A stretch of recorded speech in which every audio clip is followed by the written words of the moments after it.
kuma Allah subhanahu wa ta'ala ka gafarta mana da iyayenmu ka samu komar mu ta zama aljanna. Akwai wanda ya rubuto tambaya, idan na ce Allahumma salli ala Muhammadin wa alihi wa sallim, shin na yi salati? Haka mafi yawan malaman sunna suka ce, wanda ya ce Allahumma salli ala Muhammadin wa ala alihi wa sallim, ya yi salati ga manzon Allah. Mun sha magana a kai. Akwai wadanda ke ganin wai babu salati sai ibrahimiyya. Wannan jahilci ne, babu ko shakka. Ya kamata ka nemo littafai da aka rubuta akan salati ga manzon Allah, ka nemo duk sharhin da wani malami ya rubuta akan hadisin da ya zo da bayani akan salati ga manzon Allah. In ka gama to sai ka da hukunci. Kafin ma ka gama nazarin hadisan da littafan, wallahi da ka sani cewa salatul ibrahimiyya ba ita kadai bace salati a sunnar manzon Allah.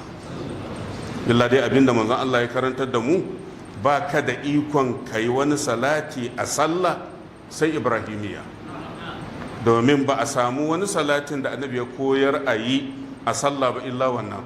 Musamman ma annabi ya karantar da sahabbai ne saboda ta salati a cikin sallah.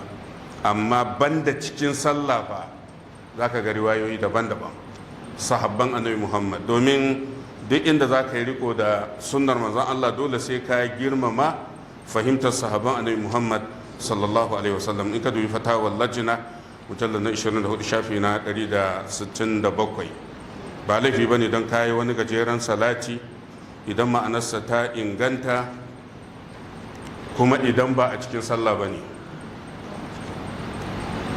To sai ya ce mutum ne ɗan kasuwa ya sayi wake ko shinkafa a lokacin da suke araha ya ɓoye, idan sun yi tsada sai ya fitar ya rika sayarwa. Babu laifi, yana ma iya samun lada idan ya kyautata niyyarsa. Misali, lokacin da ake kakar hatsi, lokacin da yake da sauki sai ka saya ka ɓoye shi, sai lokacin da ya fara tsada ka fidda shi, ai fito wanda kai ka taimaka wa mutane. Inda baka fito da shi ba fa ai wahala za su ƙara shiga. Saboda kai sa ibnu hazm yake cewa lada ma za ka samu. Abinda ake nufi da al-ihtikar wanda Allah ya haramta shine ka sayi kayan a lokacin da ya fara tsada, a lokacin da aka fara wuyansa. Misali, ai kwanakin nan kuɗi ya fara wahala ko? To da kaga cewar kuɗi ya fara wahala sai ka ringa shiga ƙauyuka, don Allah ina mai kuɗi ya zo zan saya. Wannan abin da kake haramun ne, saboda za ka saya ka zo ka ɓoye don ya ƙara tsada, sannan ka fitar da shi ka ci riba. Amma idan a lokacin da abu yake sauƙi ne don ka ɓoye, ba a cewa ka yi laifi, wannan ba laifi ba ne. Ka sai komai lokacin da yake araha, mutane ba su wahala ba. Mun karanta wannan a littafin bulugul maram, yana da bayani mai dan tsawo, amma dai a takaice ba laifi. Yana littafin al-mughni mujallal na 5 shafi na 670, da kuma littafin al-muhalla mujallal na 9 shafi na 87.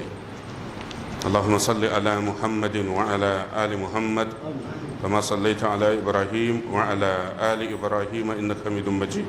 اللهم بارك على محمد وعلى آل محمد كما باركت على إبراهيم وعلى آل إبراهيم إنك حميد مجيد. اللهم اقسم لنا من خشيتك ما تحول به بيننا وبين معاصيك، ومن طاعتك ما تبلغنا به جنتك، ومن اليقين ما تهون به علينا مصائب الدنيا. اللهم متئنا بأسمائنا وأبصارنا وقواتنا ما أحييتنا، واجعله الوارث منا، واجعل ثأرنا على من ظلمنا، وانصرنا على من عادانا، ولا تجعل مصيبتنا في ديننا، ولا تجعل الدنيا أكبر همنا ولا مبلغ علمنا، ولا تسلط علينا من لا يرحمنا. سبحانك اللهم وبحمدك، أشهد أن لا إله إلا أنت، أستغفرك وأتوب إليك.